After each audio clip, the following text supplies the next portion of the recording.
Military Broadcast Radio, the station that's giving veterans a voice. Find us on the web at mbradio.us. Think of all that time. Every wait in the winter. All those hours no one else saw. Every sprint in the summer. Think of every sacrifice. Early mornings on the levee. Late nights in the film room. Bus rides to playoff games. Every bump in the road. Every moment of ecstasy. Every moment of doubt. Years wondering. Is it all worth it? It's all led to this. Man, I got this. It's a 60-minute drive for a 60-minute game.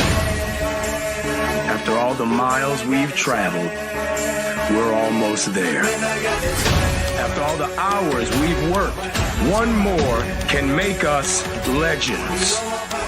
After all that time, this is our time.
Seems like no nonsense guy. Like re-emphasize that for the Saints fans out there on TikTok.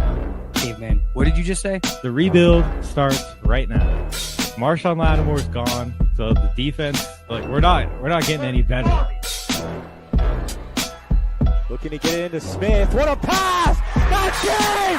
Cordell Smith with the game winner!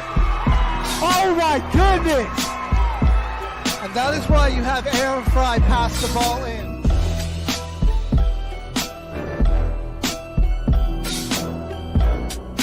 A career year. And like you have you have the best quarterback in the league, arguably, the best wide receiver in the league, and you've got the best edge rusher in terms of total sacks this season. And you're 4-7, and your playoff chances are hanging on by it. Let's make it interesting. We're making it interesting. Come on. Give us the freaking home. We'll take it. Oh, no! Oh, no. Put him in there. His back the elbow. Who the heck is that guy? Deflected good, help defense from the Warriors. Oh, what a pass! And Kuminga throws it down!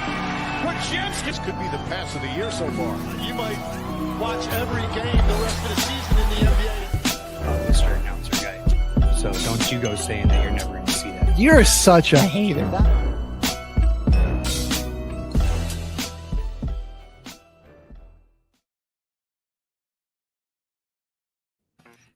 You are looking live at Till the Final Whistle on Military Broadcast Radio. HG Caveman in the house. What's going on this morning? We got action-packed weekend in NBA. UFL week 5, week 6 actually just passed us. NHL moves on to the second round of their playoffs, and we got some breaking news kind of coming from the NFL. Should we kind of cover this trade real quick? Yeah, I mean, it broke this morning at like 5 a.m. So it's been clearly they've been working hard on it all night. George Pickens is going to Jerry World. The Cowboys have traded with the Pittsburgh Steelers for George Pickens. So Dak has another weapon down there in Dallas now, man.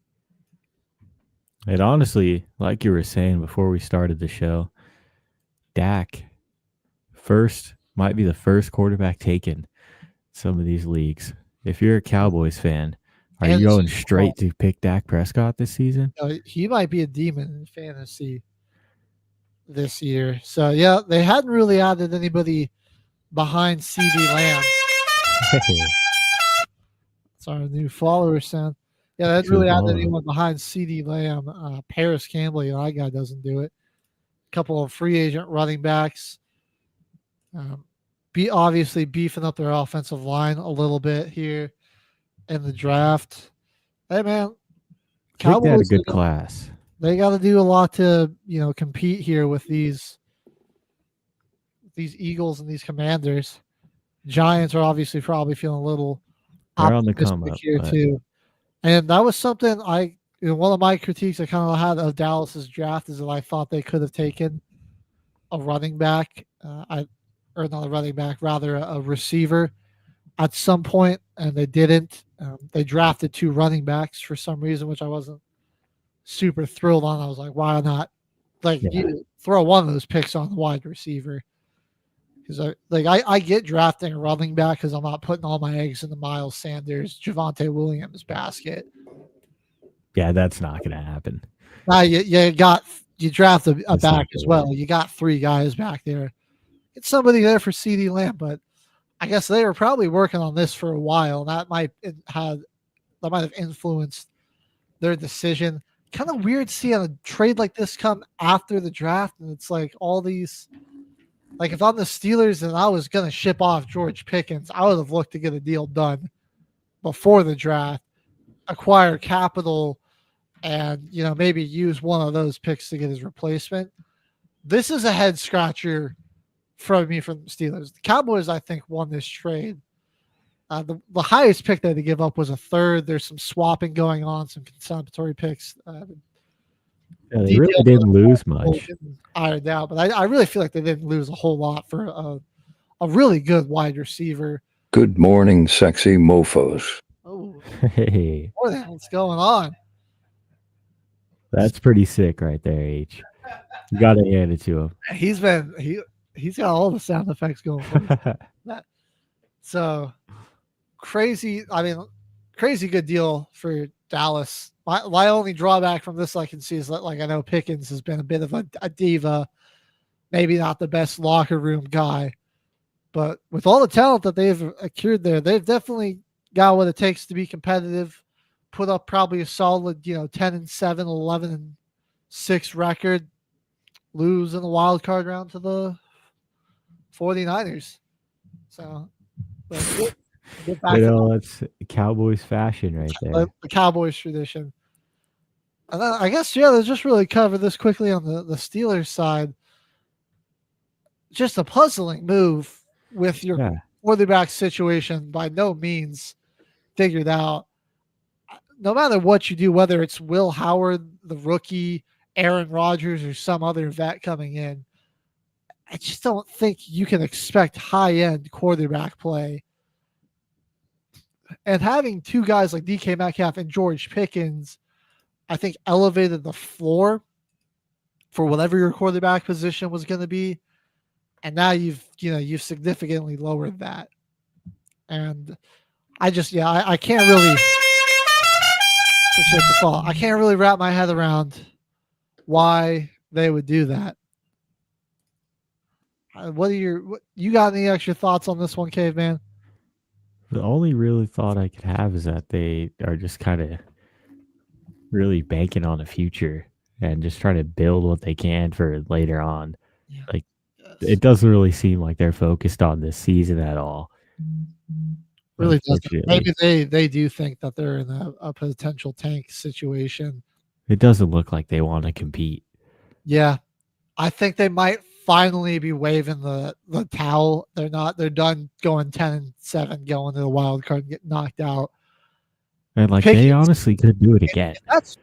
If that's your plan, Pickens is due for this was his last year in his rookie contract. I know that was a big focal point in this trade. So now you get him out of here. So even if you pay DK can go off whatever. You got him under contract. You just don't even got to worry about, George Pickens goes off, maybe helps you win too many games, and you're not in like the spot you want to be. Plus, you've got this decision of having to pay him looming. I think you take that out of the equation, and you're in a better spot there. So interesting to see.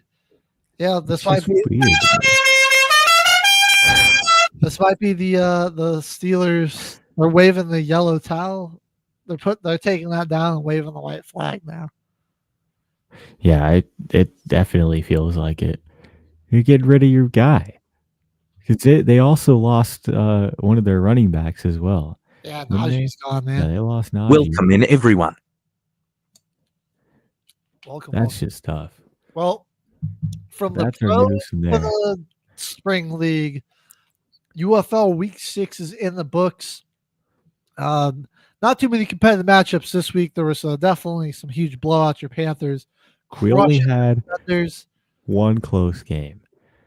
Memphis and Houston went down to the wire. We'll get to that. But first, man, we got a rough game to watch, especially if you're a Battlehawks fan on Friday. And we won this game 12-6. I did not like watching Max Duggan play football. This was the offensive play calling doing everything to limit the damage this guy could do, while our defense carried 4 turnovers forced in this game, 5 sacks, 5.5 sacks really. So almost call it 6 basically. Yeah.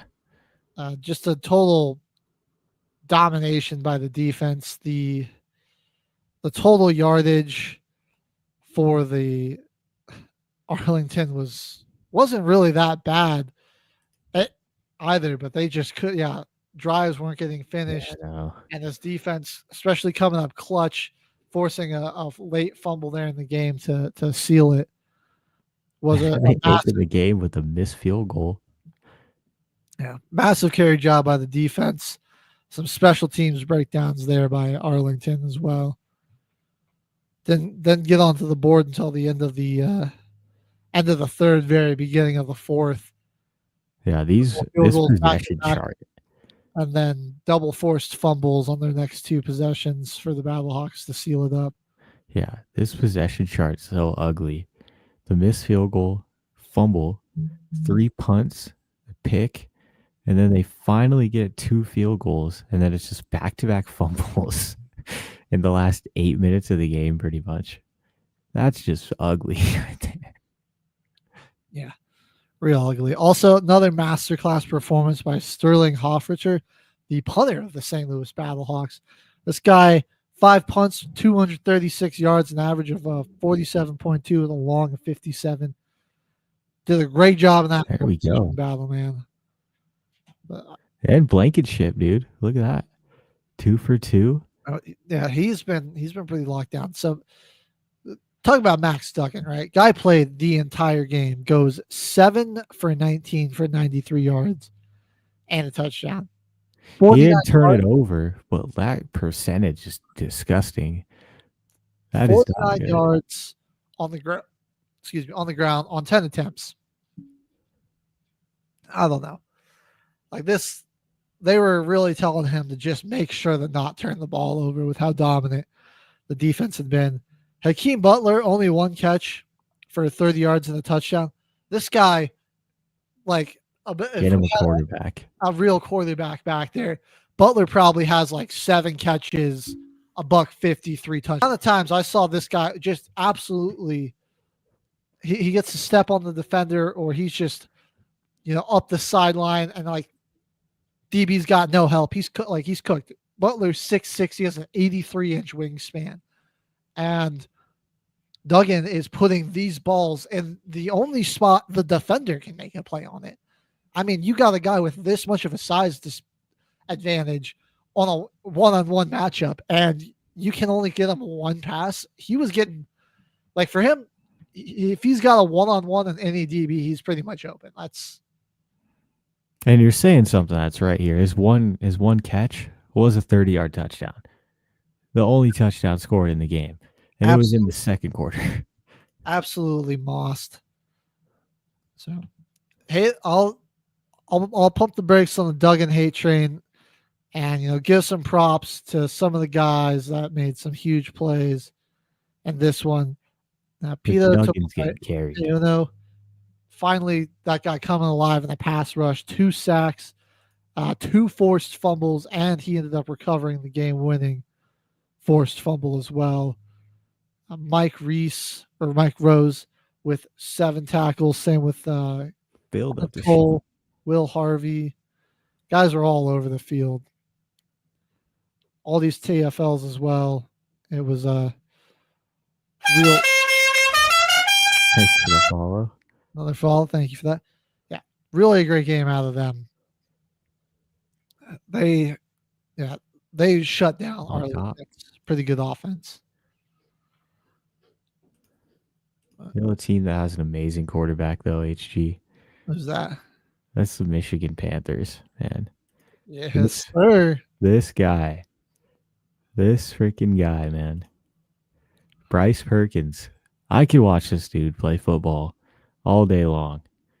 The way this guy runs, this kind of way he carries himself on the field is like he's got just next to swagger about this guy's dope. Dude, he was like lowering the shoulder. He's throwing defenders off of him. He does not care. Yeah, he was pretty dominant. Only 13 of 18, 188, two touchdowns. Then on the ground, 9 carries, 76 yards and a touchdown. This guy was a force to be reckoned with. Toa Tua, 19 carries, 94 yards and a touchdown. This guy, he kind of came out of nowhere on the Panthers. I mean, the run game hadn't really taken off this season. They go Is that our guy? Out of the depth chart, man. Is that our guy? Third string, fourth string back, something like that. You just gotta take some dudes out the dog pound of your scheme and let them freaking go. Get them off the freaking. Nate McCrary also with a solid 44 yards on the touchdown in this one, 213 on the ground, 3 touchdowns for the Panthers. Dog walked Michigan 38-14. This is the game we needed after our 2 losses because we played. First, it was the Stallions. We should have beat the Stallions. Then the game against St. Louis, that was much closer. That one could have went either way, but we still needed that. This is a big win right here. Get us back up in the rankings, at least like top 3. You handed the Battlehawks some good opportunities to win there because again, how we were able to score was 32 with Max Duggan as our quarterback. Mind blowing. Our defense locked back in. They did. We didn't need Samson Nacua out there slapping people. We needed Kai Nacua out there getting 4 tackles. It was really Frank Gindo's our carry. 11 tackles and the tackle for loss. I mean, we really weren't doing anything like in the past game. We got 6 pass breakups. That's all we really needed. No turnovers really forced. We were just sending them off the field. And it was the at MBRH or NIGHTMA or you have just reached level 2. Nice. That's Rocket Raccoon. Level 2. We're up to level 2. Let's go, guys. What was huge? Ball control in the second half. You look at these drives: 9 plays, 63 yards, punch it in the end zone. Oh yeah. 10 plays, 82 yards, punch it in the end zone. Late getting the ball with 10 minutes left in the fourth, going on a 9-play, 77-yard drive. Take a minute or 5 minutes and 40 seconds off the clock. Punch that ball in the end zone. That's what we do. 9 plays in only 6 minutes, pretty much, is kind of crazy. That feels like it should have been a lot longer of a possession. But we drained out the last. Yeah, they just held the ball and they just wore down this defense and they punched it in. They were super. They just finished drives. They were super consistent to start the game. That was probably the best drive of the day, and that really set the tone for what they were looking to do. 11 plays, 95 yards, 5 minutes and 48 seconds. Oppose our will and early. a I touchdown. like it. Yeah. And yeah, the command or the defenders, like, well, wrong DC team there. The defenders, had a quick strike there in the third, and they didn't answer that long drive with a long drive touchdown of their own. And besides, after that, clamped up pretty much. Besides that play where they hit a deep shot, got a touchdown there. You were just giving Frank Ginda his praise, right, for the 11 tackles. This guy was not a dude I had really on my radar for this Panthers defense, but I think week in and week out, he's just always been up there as a guy that gets to the ball, knows for the football, and he's always up there in the leading tacklers.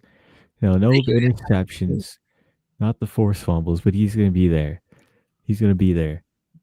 Another hilarious stat line for Jordan Teamu. So yeah, like 259, 2 touchdowns, not bad, bro. Is 19 to 36. I mean, this man he's just chucking the ball and hoping for the best. Like, he's not turning it over.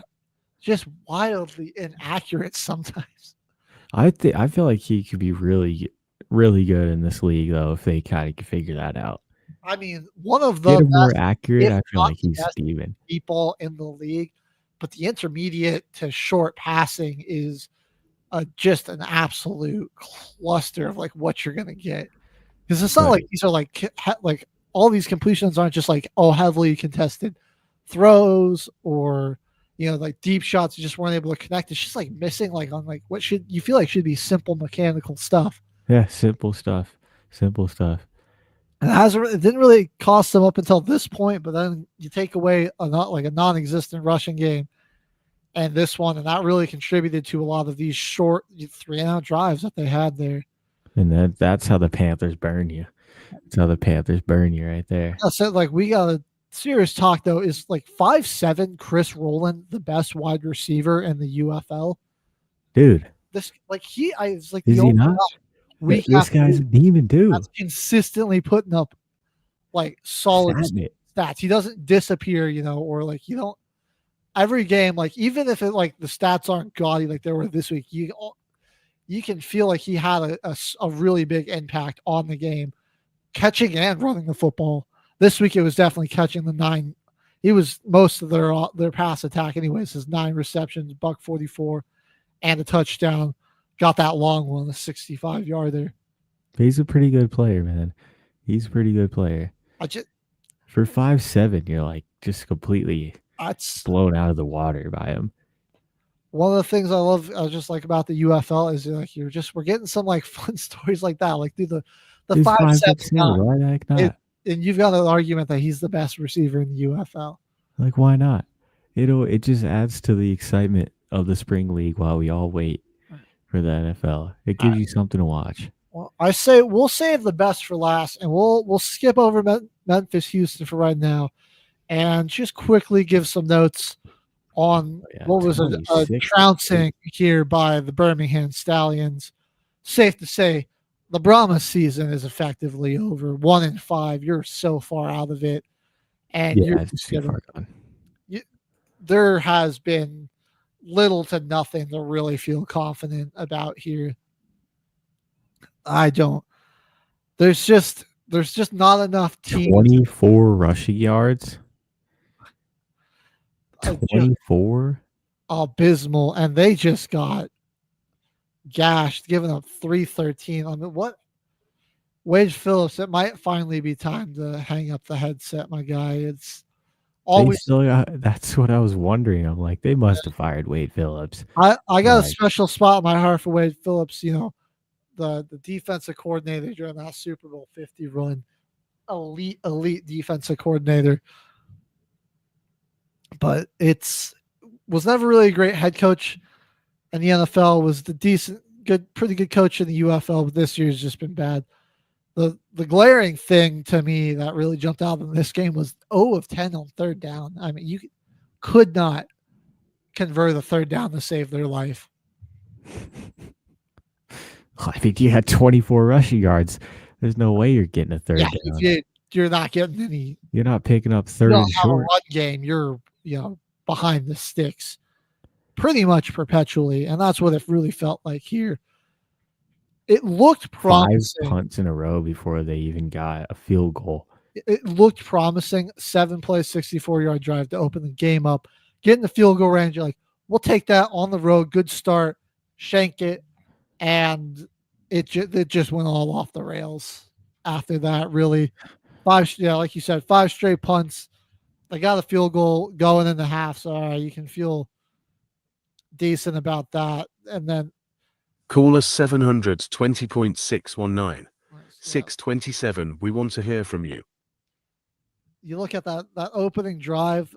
Besides that, their next longest drive in terms of plays was 5. Their field goal drive that they got just before halftime, couple of chunk plays. 3 of those got them 66 total yards, got them in the field goal range. And just after, like, they just their next drive after that, it looked like they put 4 so yards much into getting in the field goal range, and then missing that kick just demoralized the whole team, and it just spun out after that. Like on Birmingham's side, wasn't like they did anything mind blowing or crazy. Just a couple of really good long drives to punch in touchdowns. A couple 8-play drives, an 11-play drive. So just ball control. They had a couple of stinkers there though too. After their first touchdown, fumble, a few 3 and outs. Yeah, they don't really look that good either. They just kind of played the worst team. Like, they didn't have to do a whole lot to really beat the Brahmas, besides just control the football and play a little defense. Play a little defense. It's as much as you really feel like playing. Yeah, felt like Brahmas just go out there and do whatever. They just rolled over in this one. So Panthers are still on.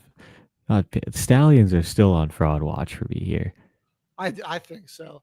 Their biggest convincing win for me was that game against the Panthers. Where that was the only good team they played so far.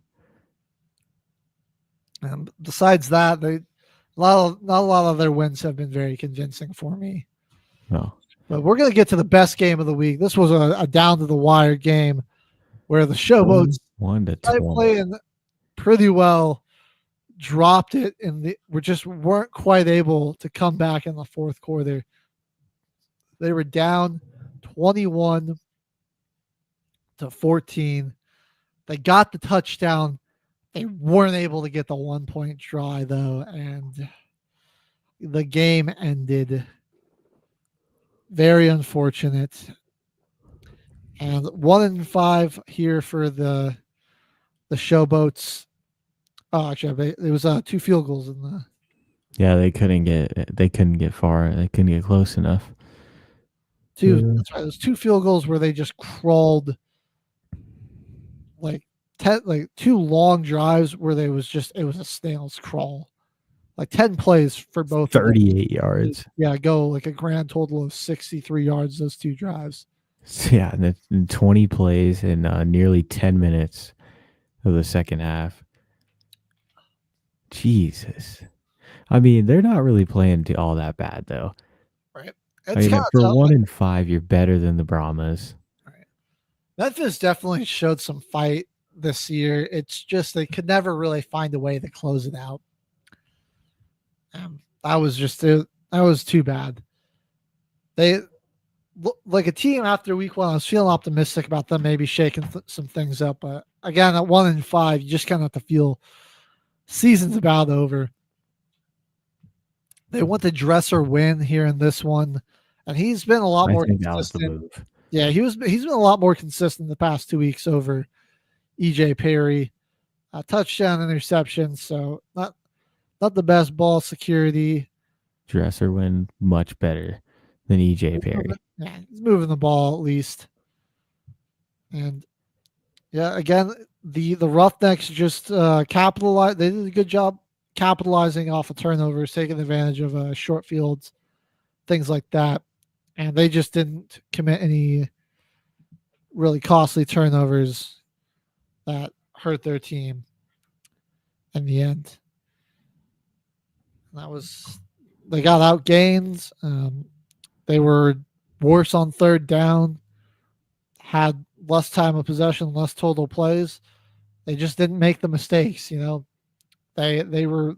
pretty much optimized what they did with the football. Is how I would put that. And it was enough to get them this win. They're 3-3, so they're hanging around in the hunt there for the playoffs. Obviously, the top two teams of each division get in and play each other before the winners of those two go play for the championship. We'll give a quick standings update before we head to break here then. Let's hit it. Okay, man. So we'll start in the XFL conference. Super tight race here between the Defenders and Battlehawks teams, both 4-2. I figured this will put St. Louis above after the Defenders lost, because wouldn't it be like a tiebreaker? The Defenders do still hold the head-to-head. Oh, okay. Renegades were, they're still breathing down both of those teams next. They're at 3-3, so no sleep on them. I'd say, count the Brahmins out, but no telling who the other two teams that are going to come out of this conference are going to be yet. It's probably going to come down to the end of the season here. And you go to the USFL conference, same story. I'd say we could probably count the Showboats out, but you got Birmingham and Michigan both sitting at 4-2. But the Roughnecks were down but not out, and they kind of clawed their way back into the playoff race here after I was about ready to say they were dead in the water. Yeah. Rose after their rocky start to the season, but they've won a couple straight. Now they're 3-3 and really just a game out. So again, no telling who the other two teams are that are going to come out of this USFL conference. I'm hoping it's the Panthers, though, man. Yep. I do think right now, like you're looking at the 4-2 teams, I would still say are the favorites. The Renegades, I think, are a little more threatening than the Roughnecks. Renegades really have a lot more depth and firepower on that team. I think so too. Roughnecks, they got a lot of grit, a lot of heart, but sometimes the talent disparity can't be overcome. So Houston on a 2-game streak. Let's see what the week 7 matchups are real quick as well. We got DC going to San Antonio. So probably a free one there for the Defenders. Michigan Panthers are headed to Arlington. That'll be a very solid game, actually. Houston has a big USFL conference matchup against Birmingham. That's in Alabama. And Birmingham. So that could be some big shakeups if they could win there. And St. Louis a lot. Has to play got kind of the crappy end of the stick on playing the teams that are 1-5. You got the better 1-5 team to go against this week in Memphis. Battlehawks are going to play the Showboats. Will Manny Wilkins be good to go? I'm fingers crossed, man. Not really super sure on that. How are we going to be able to scheme around Max Duggan, or will he finally unlock something now he's got a couple of games under his belt and start playing a little bit better? I don't want to be I'm being hard on the guy, but it's he hasn't really played any meaningful football since that 2021 now, that title run with TCU. Was that 2022? 21 or 22, I believe. Yeah, when they took the Horned Frogs to the national championship, or great season before they got absolutely dog walked and mollywopped by Florida or by Georgia. Yeah, that was ugly. They really couldn't do anything.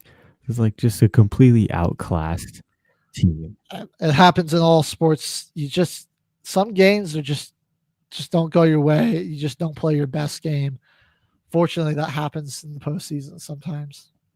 More often than not. Yeah, it's part of sports. All right, that's going to do it for our first segment here. UFL recap. It's a super fun competitive league. We're enjoying it so far. Definitely check it out if you haven't. I recommend joining the Battlehawks Nation. Got some Lit fans over here. Panthers fans are pretty cool too, though. When we come back, gonna have a recap and our closing thoughts on round 1 of the NBA playoffs, and then we're gonna dive into these round 2 matchups here on Till the Final Whistle, Military Broadcast Radio.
The station where our veterans' voices are heard, MBR Talk. Hey, thanks for tuning in. Welcome, Quack. Program are those of the speakers and do not necessarily reflect the views or positions of any entities they represent. The web at mbradio.com. You are looking live at Till the Final Whistle. HG and Caveman back in the house. Before we get into our NBA playoff coverage, Some more breaking news from the NFL. Jaguars are releasing Gabe Davis. Oh, Looking to interesting. part ways with them. And Yeah. maybe the Steelers go after, Steelers, yeah. get themselves Well, another massive receiver downgrade, now. wide receiver. No It would be a disrespect huge to Gabe massive Davis. downgrade. He just never was the same after that 2022 divisional round matchup against Buffalo. Very true. Was it 2020? Yeah, that was 2022. Just was never the same after that, man. Hello, Amber. We'll see what goes for the Gabe Davis goes. I don't know, man. Like Jaguars. he's getting older up there. Like you got like guys like Keenan Allen, Amari Cooper are still free agents. Nobody's signed them. It's like, you know, It'd be tough to find a spot. Maybe mid-season, honestly, if you really think about it. Try to jump on and go ring. Hey, H. So, or if anyone needs somebody, kind of like how the Saints had to sign MVS. Like if anyone just gets that down in the dumps and injury, like Gabe Davis will still be out there. Like somebody to sign will still be out there. Maybe he can come in stat, prove he's still got some good hoops. Yeah, he's still got some left in the cleats. Sorry, talking about hoops because NBA playoffs are here. It's time, man. It's time. We're in the round 2. They've been fantastic. Last Monday, we had 2 incredible games. A buzzer beater by our Denver Nuggets. The Knicks overcoming a 20-point deficit to steal game 1 on the road. They pretty much had a game winner too. Yeah. Mikal Bridges in the corner just knocking him down. It was not his game offensively in that one. We'll get to it later. But he was just abysmal offensively until that last shot. The Knicks and just how they closed out this series here against the Pistons. This was the best series of the first round for the East, at least. Super good and just a real gritty, competitive series. The Knicks, obviously, the more experienced team, and I think that showed at some points here. And especially here in this closeout game, their whole bench unit, or their whole starting unit, their bench unit was non-existent, but their whole starting unit really clutched up. Brunson scored 40 points. You had 25 out of Bridges, 22 out of Anunoby. Anunoby's offense has, I think, it's really picked up the past couple games. Has been a bit of an X-factor. He's on it. He brings a lot for you on the defensive side. He gets going as a scorer, too. They've been tough to stop. They've been really tough to stop. He already got a very good shot. Yeah. They give him opportunities just to isolate sometimes, and he can really score. He can fill it up. That way, he can. Cat only 10 points, but gets 15 boards. Josh Hart only 13 points, but he pulls down 10 boards as well. So those guys making an impact off the glass on the opposite other ways on the floor. Cat also picking up a couple of blocks. We're to OG with the 22, also 3 blocks. So just his two-way presence in this series has been such a huge help. Was a huge help for New York here. But let's I want to get your thoughts first here, partner, on the Pistons. What did you like that you saw from this team? Because first of all, we got to congratulate them. Incredible season. The turnaround from being the worst team in basketball record-wise. Coming in the 6th seed. Coming in the 6th seed, yeah. Not even just a play-in team, but like a bona fide playoff team that didn't have to even go through the tournament. And a tough team to 6 games. It was a great season from them, and like a lot of their younger players, I feel like is kind of the reason that they did lose a few of their games. But it was just a lot of huge mistakes that they made late.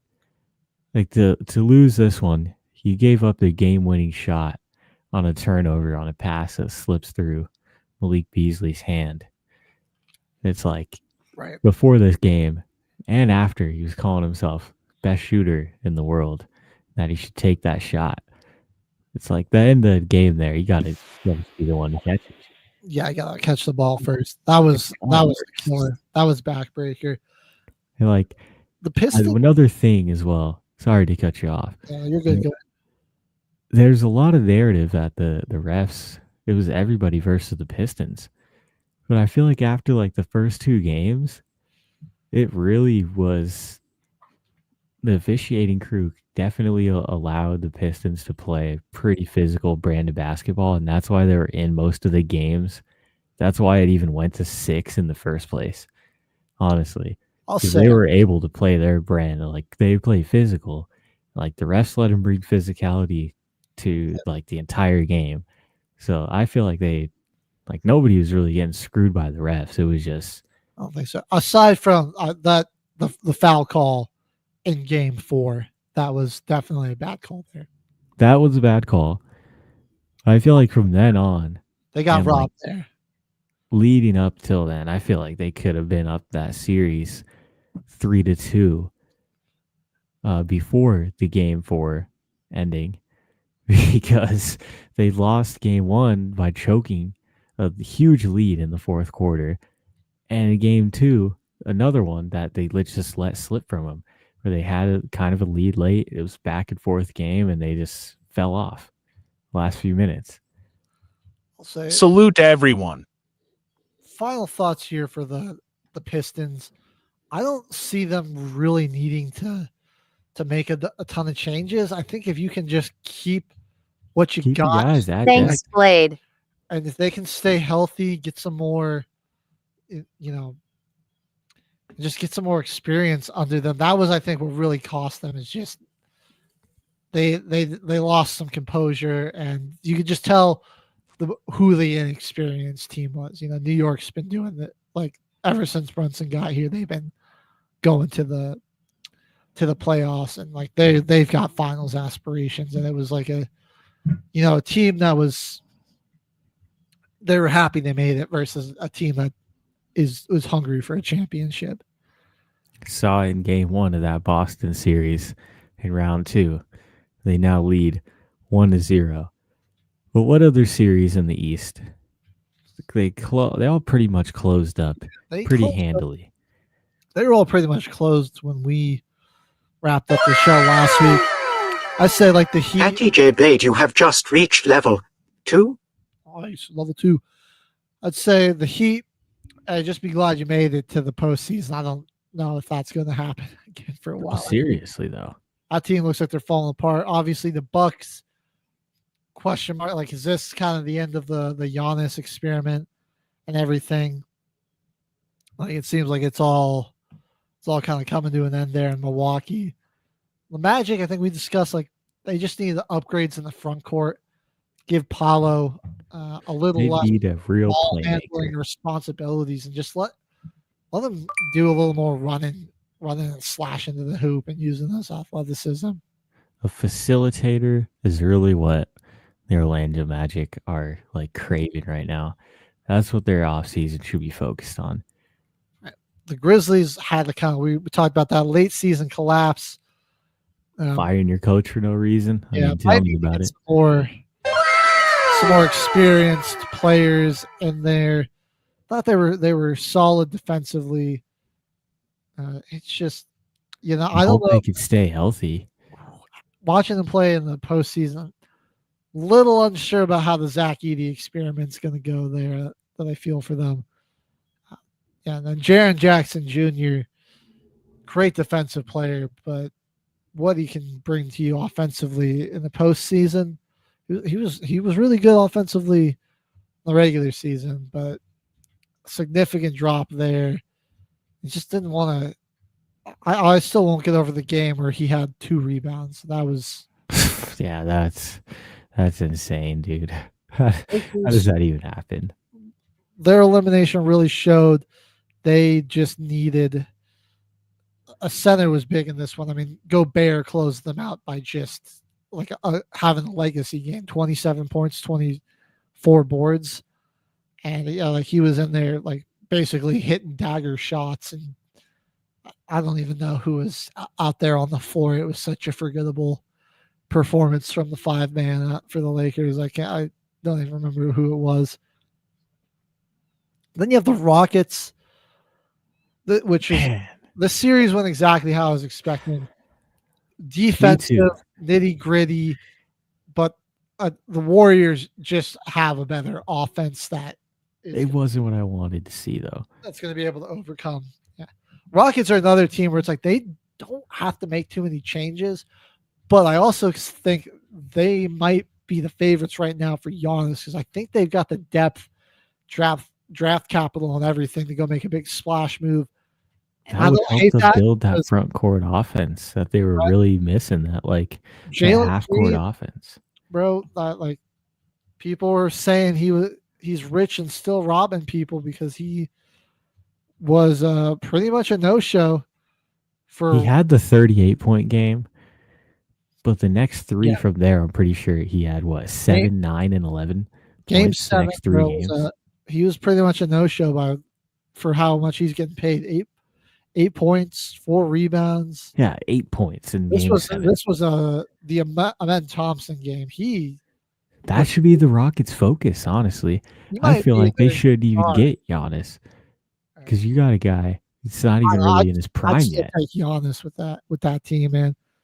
I feel like that their focus, though, if they lose Amen Thompson in the offseason and not Jalen Green, I think they made a mistake. Even if they get Giannis, I think he's got a few more years on his rookie deal, so because he was just 2 years ago, so he's a high pick, so they might be all right there. I think it should be Amen Thompson is who they bank their future on. Dude, he was his reads are better. He doesn't turn the ball over as sloppy. Like when he actually gets going, he gets going. Jalen Green feels just way too flashy, and he's got to get that. Amen has just better mechanical skills. He doesn't rely on his athleticism as much. He's still athletic, but he's just smarter. He's also just very mechanical. Yeah, very smart with how he plays the game. I don't know, man. Like he looked like the best player, especially here in Game 7. But there were times where I'm like, man, Thompson looks like the best player for the Rockets out there on the court. He's doing better than Sengun. Yeah, Sengun, I think, gave a pretty good performance. He fought, though. He fought for him. Because when they really couldn't get anything going in that first game, who was really fighting for him? Sengun was the only one rallying for him in those first few matchups, honestly. Yes. Sengun and Amen Thompson. Because Fred VanVleet disappeared. I figured that would be the answer to them not having half-court offense because he's more of their veteran guard. But they're using him as like a 2. Over him. Yeah. Potentially. That could be the move to get Giannis. Reed Shepherd could come in, fill that role. Don't forget about Reed Shepherd, man. That guy was dangerous. He's pretty solid. Then the last of the round 1 matchups. Clippers kind of going out sad. They got whoops. Nuggets did all that to win by 19. Come on. What the heck? The bench unit got in there, and it was like, oh, crap. Are they going to go put on a run, bro? Kobe Brown got into the game for 8 minutes and had more points than Norman Powell, James Harden, Zubac, and Derek Jones Jr. and Nick Batum, bro. 8 minutes. So I was significantly less than all of those guys, and he scored more points. We did all that. All those beat him by 19 in Game 7, though. Yep. Like, what happened to James Harden, too? Game 6. It's also an elimination game. He played amazing. This is just who he is, bro. He is a guy like the Game 6 game, fluke, one off. It's a thing that doesn't happen too often. Every year, bro, people fall for the James Harden trap where they're like, oh, he looks really good again. Like he's not gonna burn us in the postseason. He's not gonna burn us in and then he burns you in the postseason, man. I can't pin the Game 7 on just him though. He is like you were saying, Zubac. Yeah, I mean their whole team they got outscored by a guy in 8 minutes. They got tired. The Nuggets didn't. That's really what this I think boils down to. Kawhi, team leading 22. And that's nothing Clippers really like. Are not really that. Harden is gone next year. I agree with that. Probably. The comment to that end. He's I mean, he might retire, might go play a washed season on a bad team somewhere. He just, even in his prime, he was not that. He just wasn't that guy that could elevate you to championship level. Yeah, the Clippers put together. They were looking really good to close out the year.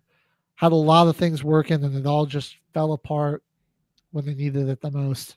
Yeah, it was looking like they were going to win this series. Like they were kind of looking a little bit favored. Kawhi Leonard, he had that one insane game, but then, I mean, that like compared to what he did in that game versus the rest of the series, very, very pedestrian. But considering it was in game 2 also when he did that. Jumping into round 2, where do we even start, partner? I want to go to Timberwolves Warriors first, honestly. All right. Because again, it's like I thought Thunderbolts might have been the most painful thing of the night I watched, and then I saw Anthony Edwards in game 1 of the second round versus the Golden State Warriors. Look, 9 of 22, still leading 23 points. That's better. the reason you lose. It got better, and he really stepped it up. Took him until like 4 minutes, I think was the time, like 4:13 left in the fourth before he finally made the jump shot. It was a big three, and then Buddy Hield hit the silencer, answered it on the other end back. Closing it out on the road in the second half without Steph Curry. Dude, what did Jimmy Butler unlock in this Warriors team defensively, though? Because they have just been like locking everybody down. The Rockets scored like 100+ points on them, twice? Yeah. Held them to, I think they held them under 100 three times. The Timberwolves only 88 here. It is. I mean, they had 31 points in the first half. Like the Warriors are playing some serious freaking defense, dude. Yeah, Minnesota scores 11 points in the freaking second quarter. They're getting smacked. And Buddy Hield, bro, he just freaking took Steph Curry's powers, bro, like it's Space Jam, because their stats look like that should be the opposite of each other. Like Curry tweaked his knee, so obviously that's probably why his production was lower. Yeah, his stats fell a little flat, but he only played 13 minutes. Minnesota has been horrendous from three. I mean, it is. At what point do you, as Chris Finch, do you just start benching guys that are taking too many threes, because they're just chucking them at the rim and nothing's going in? And it's like, guys, get to the get downhill to the basket. Yeah, this team has such great athletes, such great cutters, man. Like Naz Reid, he made over half the threes. He made 3 out of 5. Right, Warriors total. Why is Naz Reid taking 7 threes in general? Warriors aren't that big, man. Like get after him in the paint, get inside, like make him try to use some size and athleticism around the rim. They just didn't want to do that at all. If 5 of 29 in this one. Played. Think about the game against the Lakers. They ended up overcoming it, but they were like was 7 of 40 from 3. I was just like, what are we doing? Stop shooting threes. They just don't. They can't seem to get out of that mindset. 17% in this game for them. And you think about it, like the biggest big man, Kevon Looney, is your biggest worry in the paint. Yeah, maybe Quentin Post and his 6 minutes. Like they didn't even need Quentin Post in this one. Looney Tunes is your biggest worry in the post. That was just goofy. At step_Sarge when you have just reached level 2. You're sending in the gifts, donations, reaching level 2. Yeah, you guys are getting a ton of gifts. That's why. Ton of gifts. Shout out everyone giving these gifts. Thanks to Sergeant Step, DJ Blade, and Amber. Thank you. You guys are always the real ones. They Appreciate it. really are. They're always here every week. Got it. Hey, Amber doesn't even know. I've been watching their show while I'm at work. I'll be playing some of the MBR shows in the kitchen sometimes. People don't even know, man. I'll be watching y'all shows. I'm just working in the back. Without Curry, I don't think Golden State will have a hard time. Curry slightly pulled his hamstring. Slight hamstring pull. That looks a lot better for the Warriors. Like you can come back from the hamstring pretty quick. You know? Thank you for the rose spam, whoever that was. That was a lot of roses. Who had beans? Like, no Curry, no problem. Buddy Hield legacy series potentially coming up after his 33 in Game 7. Comes back with another 24.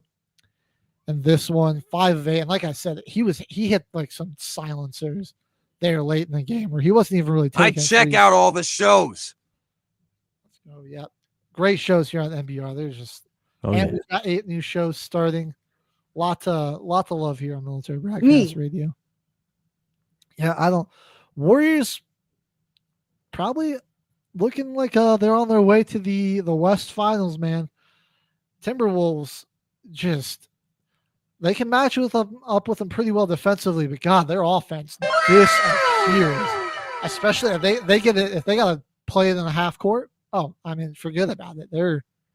They might average 88 this whole series. Like, it's bad. It's really bad. My show is tonight. All right, that's Sergeant Steph letting you guys know that his show is tonight. So every time Sergeant Steph gives you guys a rose, it plays the fart sound. That's why I'm over here. That was pretty funny. Mid-sentence, we got about 10 farts in a row. Thank you, man, for all these roses. This is the most we got. Dude, we're showering the roses today. We couldn't be more thankful for it. Over to the Celtics Knicks. Incredible game. Absolutely incredible game here. New York steals one on the road here. And just a game where nobody can shoot the basketball. Yeah, no, it was a pretty bad shooting from both teams, I would say. I mean, New York was 45% from 3. That was the big difference. Miles ahead of Boston. Boston taking 63s, dude. Only making 15. I mean, that is their team identity. But, dude, like Tatum, man, can you just go to the basket? Like, you are just so much.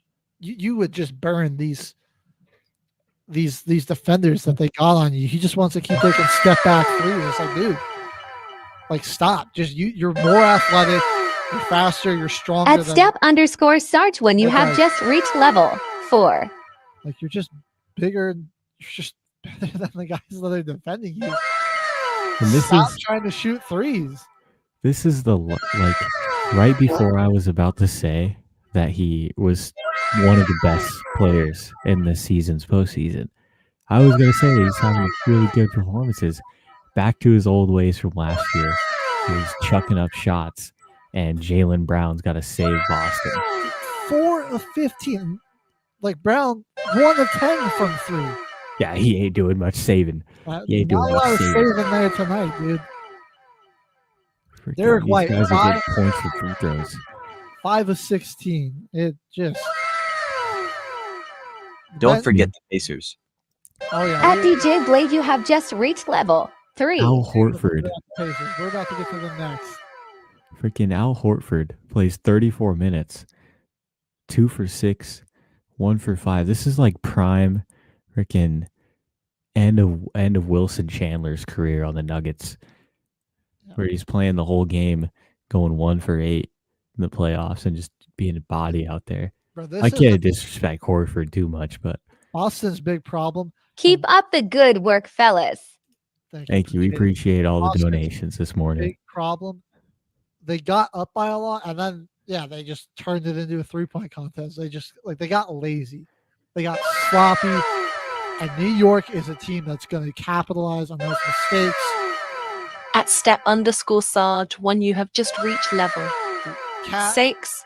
Josh Hart, again, double-digit rebounds and double-digit scoring, 14 for both of those, 13 for boards for Cat, 11 for Hart.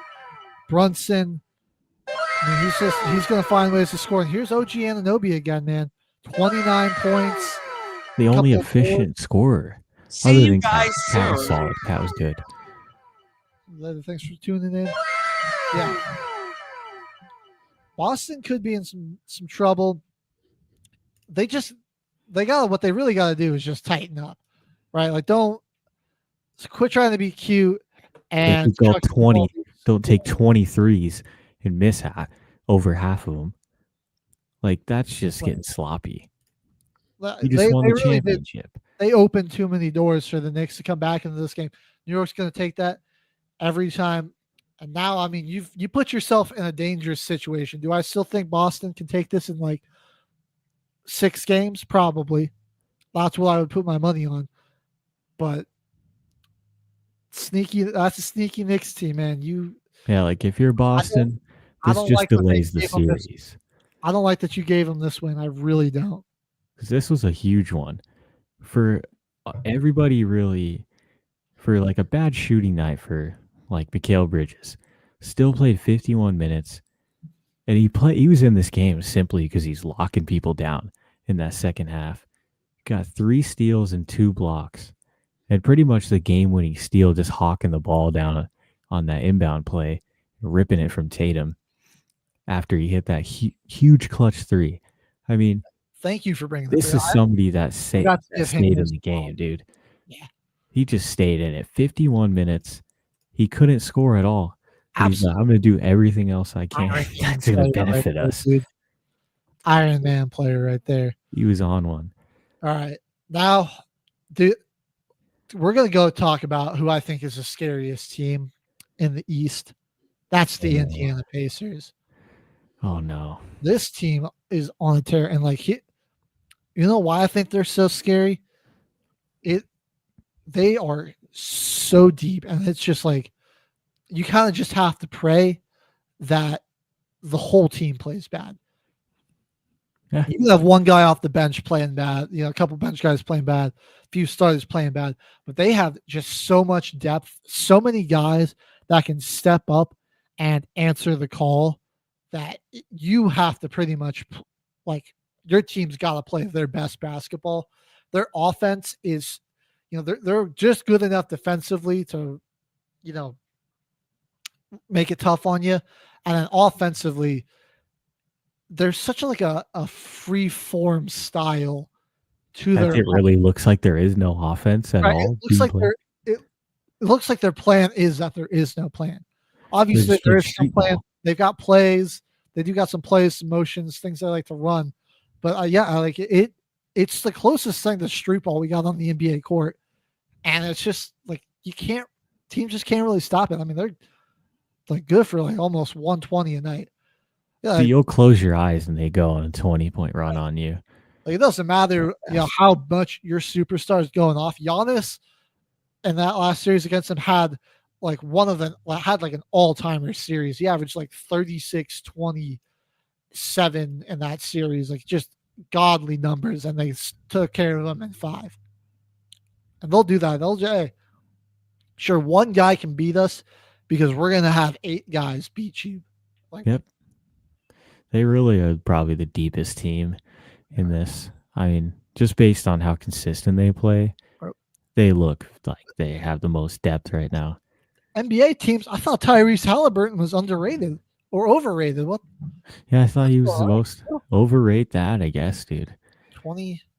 22 points in game 1, 13 assists. He was the leading scorer from there. But then it's just like the whole starting unit was great. You had 23 out of Nembhard, so actually he was the leading scorer.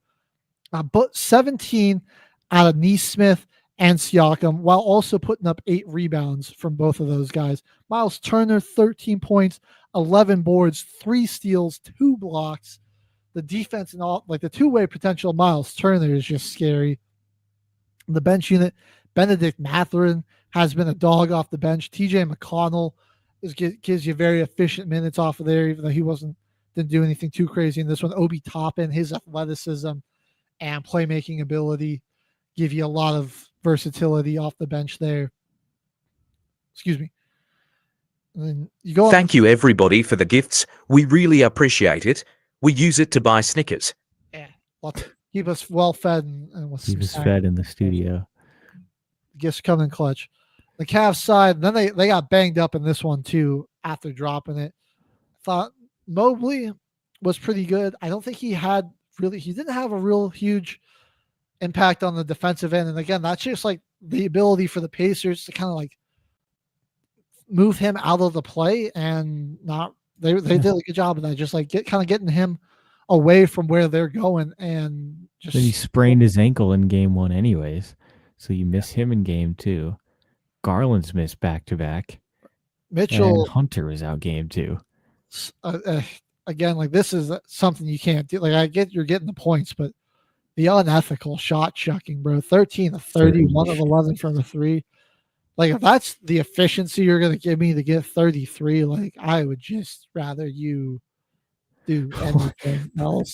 Even in game 2, he dropped 48 on him, but 15 of 30 and was 1 for 7 from 3. Yeah, another struggle bus situation there. Yeah, his they 3 had more balls of a team performance here in game 2, though. Like Jared Allen went off for 22. Struce gave him 23. Yeah, no DeAndre Hunter, no Darius Garland. He hasn't been good to go in this one. Evan Mobley was out in this game. And I don't know why the hell they're not just cap. playing Tristan Thompson at this point. Yeah. Just to like throw a guy into the lineup that has some playoff experience. Like horrible decision making and like blew this game in the final minute. Yeah. Like dumb passes that led to turnovers, bad shot attempts, just not like giving up an easy baskets, all that stuff. And then, yeah, Halliburton hits the step back 3 on you that close out the night. And you get like going in with a pretty good lead and then getting outscored 36-21 in the 4th. Letting Indiana just come back in there. That's what makes these Pacers so dangerous. You open the door for them and like you can be up by a lot and just like that, they have tied this game back up. Oh, they're looking to take the lead. And it's the depth, man. Like all of the starters again in double-digit scoring, but then Mathurin giving you 19 off the bench. Hallie didn't even have to do too much this game. 19 points, still had 9 boards. So it was Nembhard making all the playmaking in this game. 13 points, 13 boards, bro. Like look at the rebounding from all the starters too. Nesmith 4. Each guy's grabbing up 6, 4 or more boards. Like right. Miles Turner 8. Your leading rebounder is usually someone you think would have the most assists. No, Nembhard's got it tonight. He'll lead us in assists. I'll get the boards. Turner and Nesmith. Miles Turner and Nesmith are going to fill it up offensively. And defensively. You see Nembhard between those two dudes. Yeah, Miles, 3 and 5. Miles Turner 23, 8, 5 blocks there. And the steal for both of those guys as well. Nesmith also 23 points, his 4 rebounds, 3 blocks there. I mean, they got guys that are doing it at a high level, that are stepping up and answering the call. Right now, this is looking like the best, most cohesive and in sync starting 5 that we've got left in the playoffs. I'm checking their regular season schedule right here because this was a team at the beginning of the year. Everybody was like, man, what's going on with the Pacers? They weren't really in the mix. They weren't really in the conversation. They were honestly, they were slept on. They were slept on this year. Going into the postseason because I just don't think the regular season expectations that I had for them, they didn't really match those. And I didn't give them the respect that they deserve for that because I'm seeing it. I'm seeing why Boston was talking. They didn't lose more than 3 games in a row the whole year. Besides one stretch in November, they lost 4 games in a row. Like before that stretch in November or after, they didn't lose any more than 3 games. And they got like 2 or 3 like 5-game streaks in here, home and on the road. So I mean, honestly, like they kind of got slept on. Why Boston fans were talking had horror stories about the Pacers from last year's playoffs. I'm like, that was a team they swept, super competitive sweep, but they swept them. But they were like, yeah, like they're just talking like they're absolutely horrified. So Farron Doge, appreciate you tuning in. Indiana, you're from Indiana, right, Farron? Pacers, man. They're looking good, dude. Welcome to the East Finals. I really think they can make the finals. Honestly, yeah. It doesn't feel like an underdog. Something's awakening in that team, and it's a scary team. I don't want to see at all. But hey, another team that looks like there's something awakening in them that I don't want to see at all. They woke up basketball Nuggets. The beast. That's what the fuck they woke up. Jokic, he said it best. The beast is always most dangerous when it feels vulnerable. We got a couple clips, HG. The first one is just disrespectful. The first clip, H-Train actually sent this one in, coming from the news reporter Kyle Clark, talking about Larimer Square and how they're just disrespecting the Nuggets. So let's watch this first clip right here. Of all the Coloradans who were furiously flipping between the Avs and Nuggets simultaneous Game 7s on Saturday, you know who was the most nervous? The dude who has to hang up the flags at Larimer Square, because that famously photographed street went all in on the Avs. Nothing but Avs flags down there. No Nuggets flags in sight. Then the Nuggets won and the Avs lost, so now that Larimer Square flag guy's left flapping in the wind. We flew over Larimer Square today. Switchover hasn't happened yet. We reached out to ask why Larimer Square went all Avs, no Nuggets, and whether the Nuggets would get some love now that the Avs season is on ice. Larimer Square told us no. But they told us no very politely in one of those overly peppy-sounding PR statements. Can we get some of the press release reading music, please? Here it goes. Quote, as of Tuesday, Larimer Square will once again be festooned with Colorado state flags as downtown Denver's most historic block gears up for the busy summer season. Wow, no festooning for the Nuggets. They're our last shot for the postseason in this calendar year because the Rockies, and they can't even get a good old festooning from Larimer Square. That's rough, guys, but we're with you, Nuggets. You are forever festooned in our hearts. It's just kind of messed up. Yeah. It's just kind of messed up. Because we have more reasons. We have more reasons why they should be festooned after Game 1 against the Thunder. And that's another clip that we should check out. Because me and a bunch of random people at this bar on Monday night, which is one of my days off. That's why I was out on a Monday night. Don't think I'm getting too crazy. I just got a weird work schedule. But hey, let's check it out because we were festooning the damn Nuggets. Nuggets. Don't do that Monday through Friday. This is my Sunday today, bro. Exactly. We got everyone's kind of mixed up where their schedule is now. You can't ever get locked. You can't ever give Monday to Friday anymore.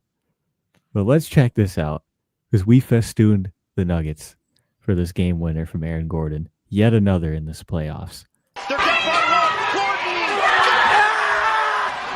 Aaron Gordon with a deep shot. Let's go! Williams three-quarter corner. No good. The Nuggets steal game 1. That's a Dude, beautiful. Aaron Gordon, man. Beautiful. What a story he's been this year, bro. The two playoff game winners, wearing the number 32 on his brother that he lost, and like just hearing everything he's been doing for his brother's, his widowed wife and their 3 kids. He's a good dude. He's a really good dude. He's just been stepping up. Freaking great story, that guy. Uncle of the year. And yeah, like he's getting them moved out here so that they can, live closer to him and he can help out more. And like his time off, like he's, it hasn't been him like vacation and resting and relaxing. It has been, traveling out to go and, be with his sister-in-law and take care of his nephews. So incredible story. And then his post-game interview, man, he's giving all the credit to Christian Brown and Russell Westbrook. Yeah. He's a humble king as well. He's like, Russ, all game, whenever he's got the ball in his hands, he likes to make the right play.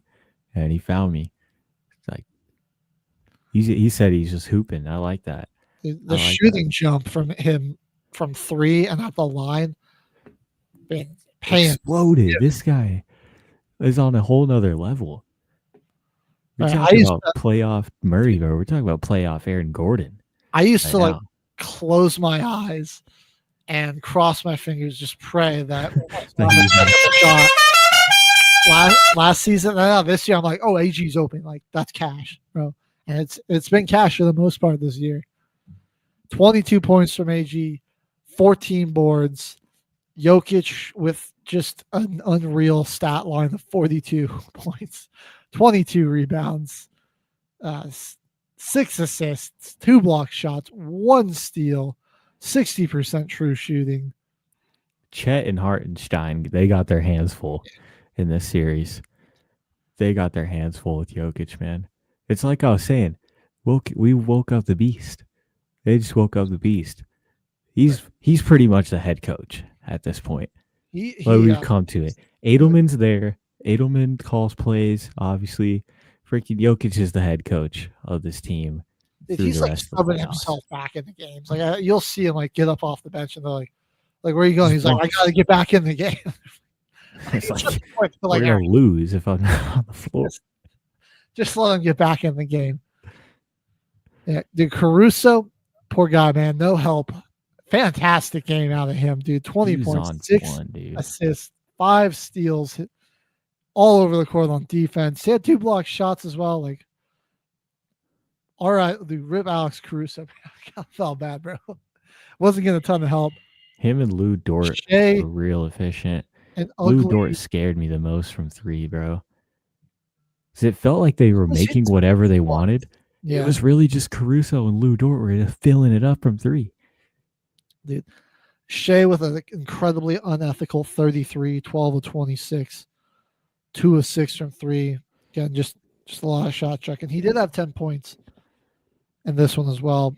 And then shout out Chet Holmgren. He was the Nuggets' real MVP of this game, breaking both free throws. And missing that dunk. Yeah. A wide open fast break dunk. And he's over 7 feet tall. He got posterized by Aaron Gordon earlier where he like kind of just threw it in. And then Dwight Howard dunked it on him. Yeah, he missed the 2 free throws to let Aaron Gordon hit the game-winning 3 over him. He was on the contest for that shot, and AG hit it over him. Chet, you the real MVP, Chet. Not Shea.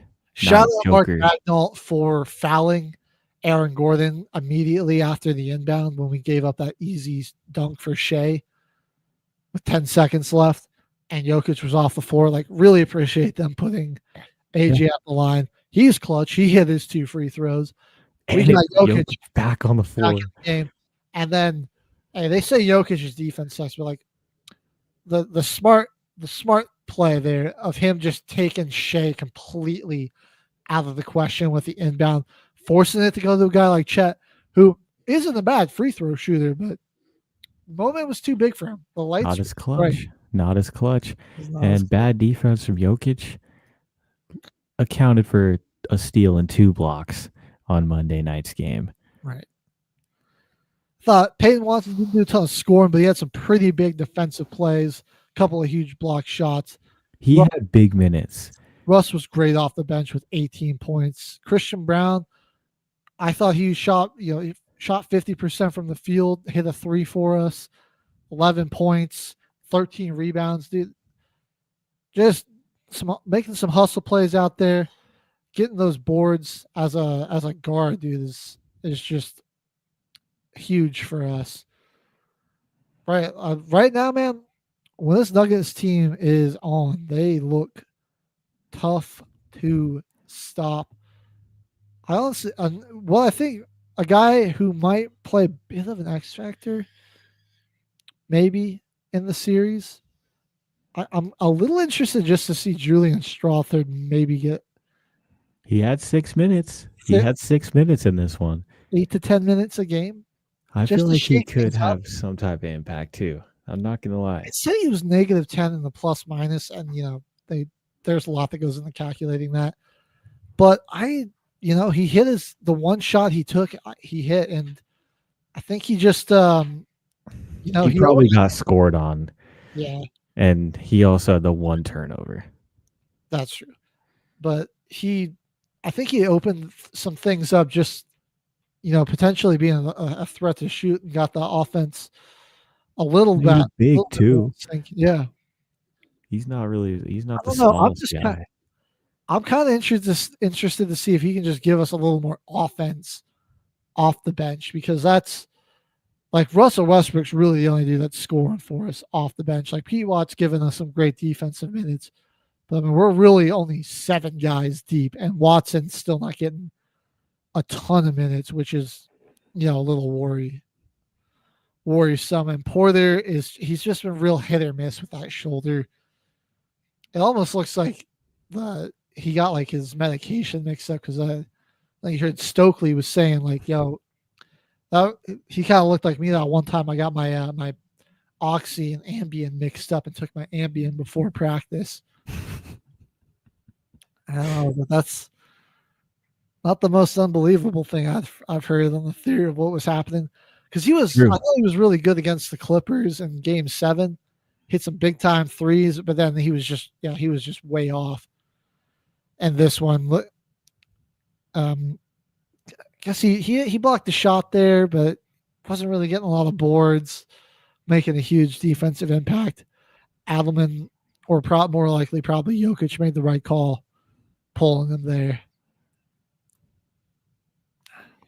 But I mean, it was for the better, because the Nuggets got the win in Game 1, and I think it's one that we really needed. This OKC Game 2 still 10.5 points favorite on us, and going into the Game 1, they were also 10.5 point favorites. Coming out of halftime, though, they went up to almost 13 point differential. I mean, it looked like it was on track to get ugly there in the second half. It was a bad finish to the end of the half for the Nuggets. The way we rallied back, that was insane. Right. And that was a huge thing in this game, is just this team, the poise and experience from a lot of these guys showed. Westbrook's a vet that's been doing this a while. Christian Braun's been getting meaningful minutes. He was, from our finals run to last year's playoffs. Murray, Gordon, Jokic, obviously, Peyton Watson. He seems a little more, the moment's a little less on him, because even though he didn't play a ton during the finals run, he was there and he got to experience that. Whereas, these Thunder players, a lot of these guys, this is just their second ever playoff run. And they did get a little bit of a cakewalk in the first round, I'm not going to lie. Memphis had a lot of issues and things that they just were able to exploit and be better at. I'm having a good time watching this series so far. Got Game 2 tonight. I mean, if we could steal another game in OKC, my win before then, bro. I got tough. To give my predictions for the rest of these series. I got the Nugs in 6. I've got the Warriors in 6. I've got the Celtics in 7, actually. I got the Pacers in 5. Cleveland's too good to get swept, I feel. But I think we're going to see. I like that prediction. I might actually say Warriors in 7 here. No, Warriors in 6.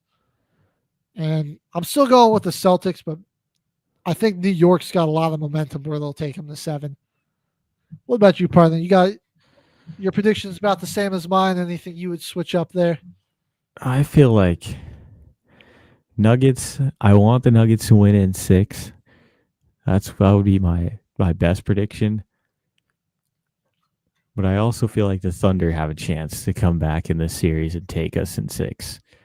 I feel like it could go either way. Yeah, we'll see what some of our role players, show up, how they show up, because that's we got 2 really great games in a row out of a lot of our role guys, but we've also seen them. They got to continue fall off and have bad playoff series, especially last year against the T-Wolves. No, this one I want to say I want to say Minnesota in 7, but I got to go with freaking. I'm going Warriors in 6. I think they're on too much of a heater. And I kind of want the Western Conference Finals to be Warriors Nuggets, so Jimmy Butler can once again let Joker bust his ass and have us move on to the next round.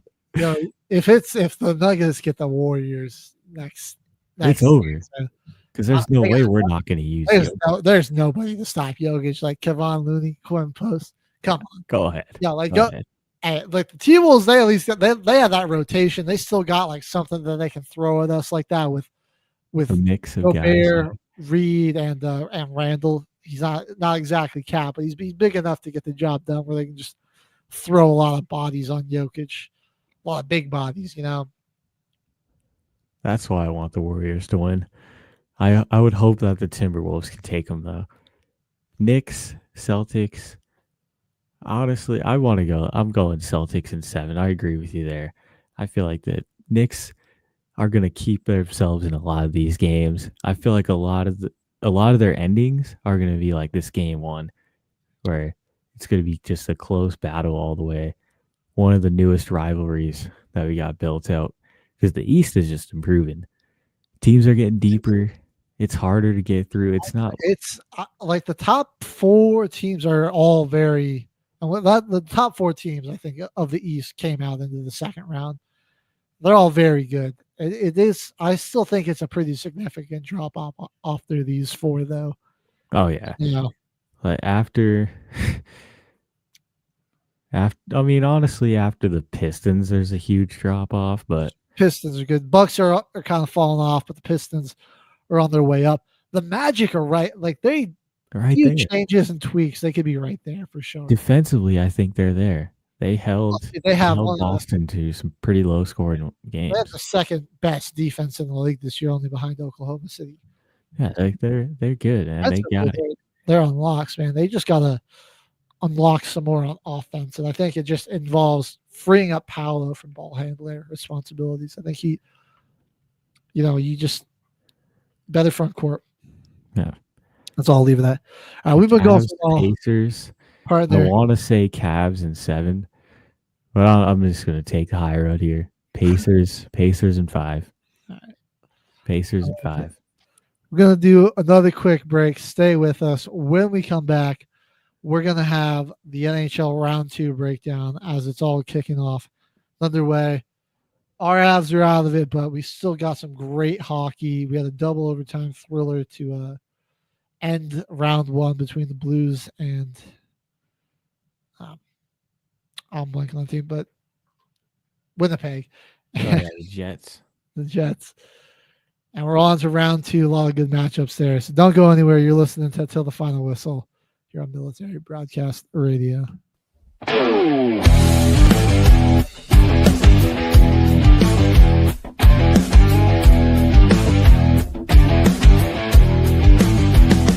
On the front lines we stand side by side, with courage and strength that we won't let slide. Through the chaos, our hearts beat as one. Each brother's a soldier, into battle we run. When the shots ring out, we won't back down.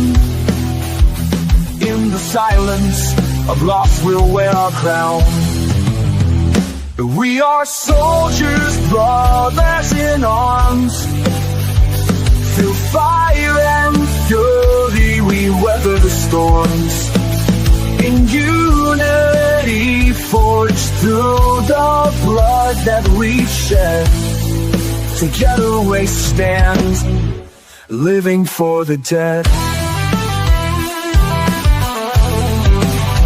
Each step we take through the mud and the pain, memories linger like the echoes of rain.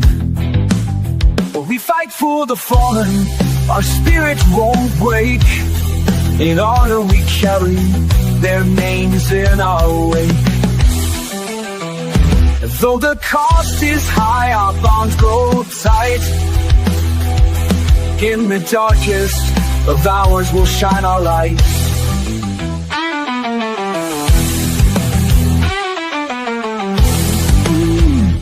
We are soldiers, brothers in arms. Through fire and fury we weather the storms.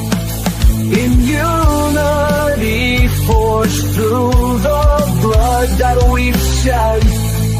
Together we stand, living for the day. With every heartbeat, we carry their name. In the brotherhood forge, we'll never be the same.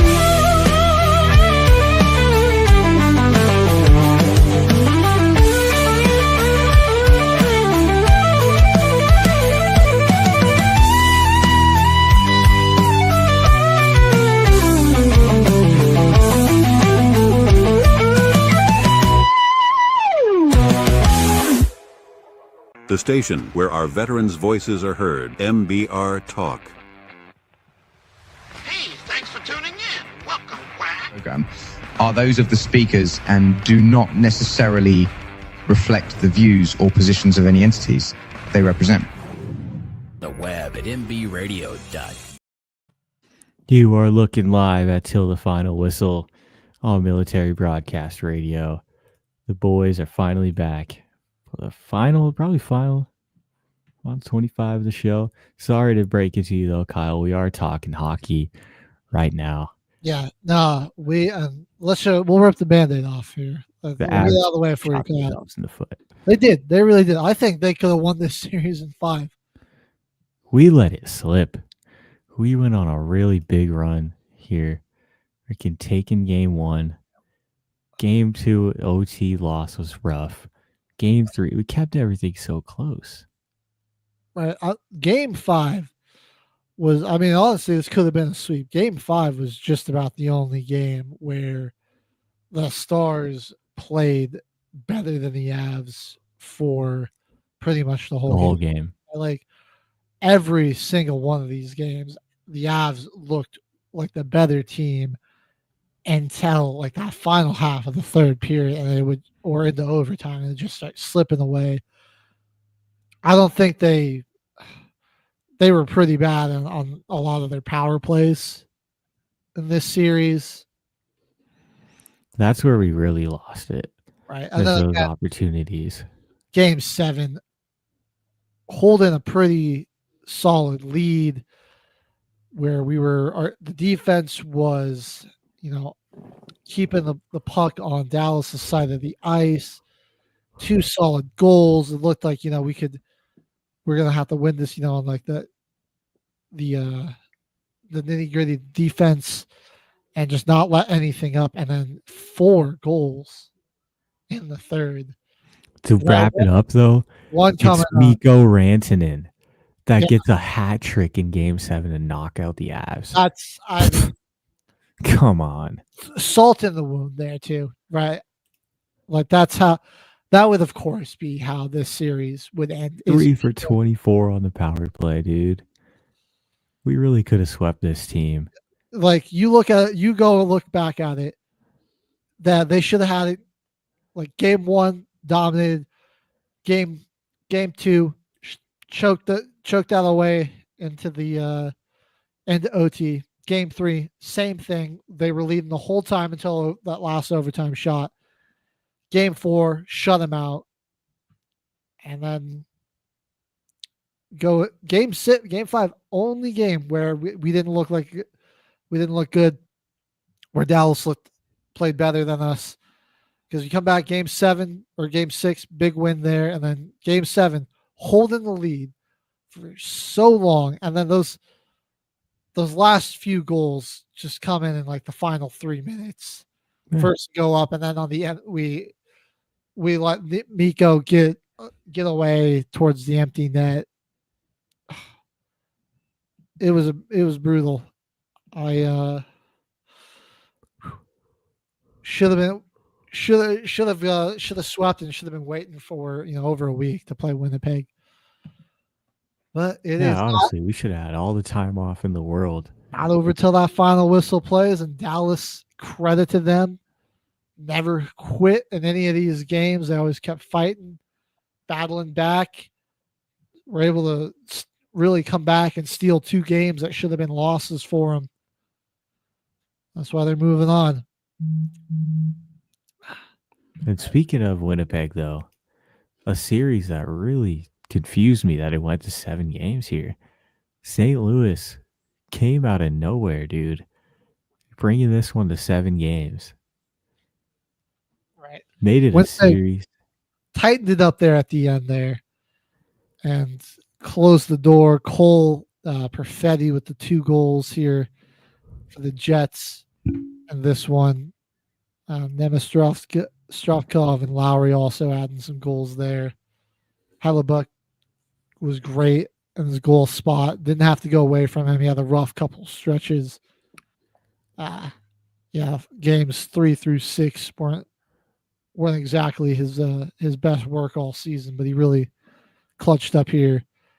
And Winnipeg just wanted it more. They just shot a barrage. 47 shots, Bennington, 73 hits, and it's a clean game of only 2 penalty minutes. Yeah. With all that action and intensity, man. They fought to the very bitter end. It's unfortunate that they ran into Winnipeg. They probably would have, if they didn't end up coming in as like one of those wild card teams, they probably could have beaten somebody else. Winnipeg's a really good deep team. Unfortunate for them, really. Yeah, they ran into the hardest matchup. One of the hardest matchups on this Western Conference. Definitely a team that a lot of people got as a favorite to at least make it to the Cup here as well. And the Wild, their little insanity run, the Knights tightened it up and nipped that shit in the bud there. Games. Yeah. Ended the 2-game streak and just beat them 3 games in a row. Locked it back in 4, 5, and 6, really. So this showed who the better team was here, really. Like Minnesota, though, don't sleep on them in the West here in this coming future. If they keep their guys, like their young players are real aggressive, and they like to be on the point of attack. Honestly, like they really could get and improve pretty well. They were in the playoff mix all year in the West. They played the Avs tough a lot and really kind of kept us on our toes. Could not agree with you more on this point, Kyle.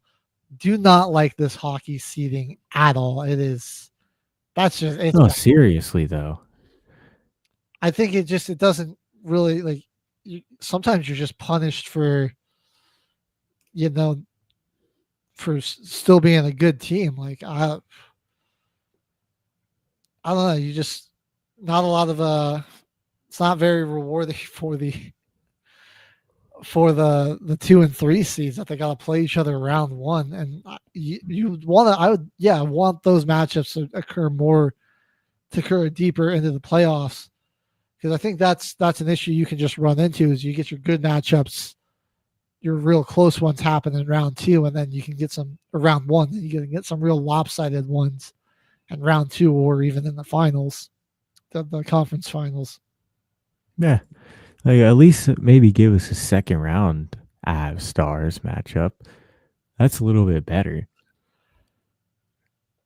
Because we were like them dividing it out by like conferences and everything. I think it's just top 8 teams, break it out. So then we would have probably been looking at like Winnipeg, Minnesota. That would have probably put the Avs playing. Would that have been Knights? Probably the Knights. No. We would probably be playing the Oilers, which still would have been a really great round 1 matchup. Man, speaking of the Oilers, what is this, the 4th straight year they've eliminated the Kings from the playoffs? Just when you think the Kings are having like a solid season, like they put something together, they just run into the Oilers in the first round. Talk about getting owned by the team, man. And look at this this series, just the way this went. Kings, 2 big wins to start out the series at home. Feeling good, up 2-0. This year might be different. 12 goals between those 2 games. Bam, drop 4 straight. I mean, that almost feels worse than getting swept, is getting up 2-0 and then just losing 4 straight. I don't know what I would. That's like the worst way, the worst gentleman's sweep. Just going up 2 games and then you took 4 nights off. It's almost like a little more disrespectful than a gentleman's sweep. I don't. Yeah. That's crazy to me. Both teams came out firing in this game 6, 3-2 Edmonton's advantage at the end of the first, and then another 3 goals, 2 for the Oilers, 1 for the Kings, and the second, and 2 goals there at the end. Yeah, Kings just weren't able to climb out of the hole on this one. Oilers just a veteran team. Yeah. Yeah, like McDavid gets to just kind of chill and only add 1 assist. Nugent Hopkins getting in there, Connor Brown, Adam Heinrich, Federic, man. It was a real good game just from all those guys. Calvin Pickard, great. Just did a great job on the goalkeeping. Both the goalies are pretty solid in this one, just with how much firepower I think both of these teams can bring offensively to the ice.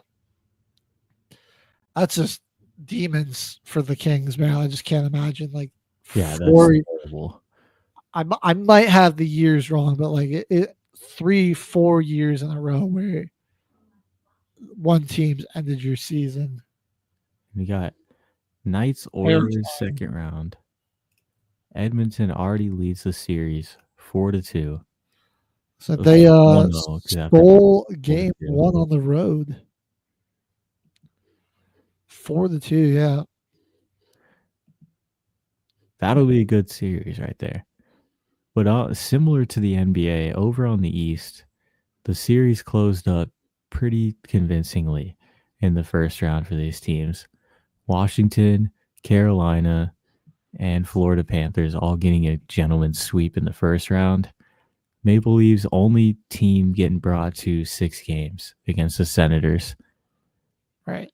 Senators thought for a moment there that they might do something a little scary, but they had a kind of a meltdown. Yeah, game 6 meltdown here. Game 6. Where they just kind of played super, super slow.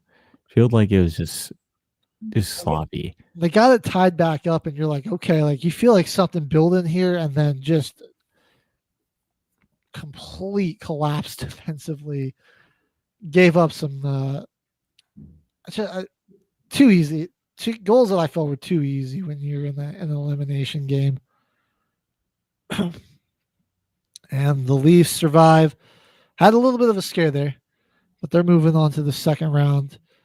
And we got to look at some of these second round matchups. 3 game ones to go, and our very last game 1 tonight at 7:30 on ESPN. Should be the Avs, man. Should be the Avs. It should be. Stars and the Jets. Let's go Jets. Edmonton got their first victory of round 1 on the road against the Golden Knights. We'll take a deeper look at what went down here in game 1. And the power play opportunities. Edmonton 0 for 2 and still with a double them up on their goals. So Vegas was 1 for 3. Neither team taking very good advantage of that right there. Edmonton was just clearing them on the face-off wins, though. 33-19. Looks like my camera's going up, but I'm still here on the audio. Oh, yep, you're frozen. Oh, jeez. We'll keep rolling. Be nice if we had a sound guy here. It's all right. It's all right. No, it's just show must go on. He's a busy guy. All right, he's a busy guy. A lot of people are not trying to get his attention. Yeah, Edmonton. Another team, man. They're deep. I just like the depth they got here. 4 different guys scoring all these goals. Draisaitl, him and McDavid are on. That's a scary combo. 2 assists out of McDavid. Connor Brown getting set up here with 1. Evander Kane also adding an assist here. Corey Perry got the goal. Zach Hyman got a goal. And they really kept the puck away from Calvin Pickard, man. He only 17 shot attempts, 15 saves for him tonight. They didn't really make him work too hard, though. It was smart, bro. It's the way to do it, honestly. It's the way to do it. Yes. I thought they seem to be kind of frustrating Jack Eichel a bit in this one. At least what I feel. They were taking a lot of opportunities away from him. Mark Stone stepped up in a big way. 2 goals. The only 2 goals in this one here.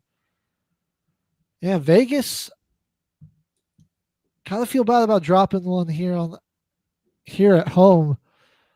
Looking like Edmonton, I'd say probably in 6 here. Edmonton 6. Knights are a really good team, but losing this one here on the road, that really drops their chances of being able to take this series a lot for me. Losing home ice advantage. I don't like that for them, just with how good these Oilers are. You can't be giving away home games like that. It's not when you want to lose for Vegas. Playing a veteran team like this, you got to take what you can get.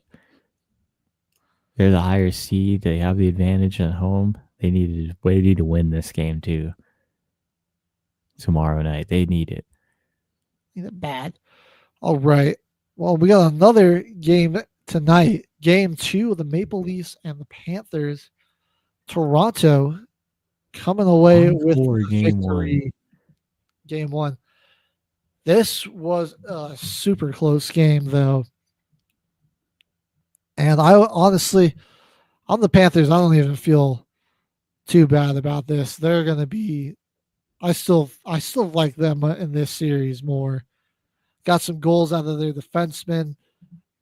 I thought it was kind of a quiet night for, guys like Reinhart. Tkachuk did have an assist in this one, but not his biggest game.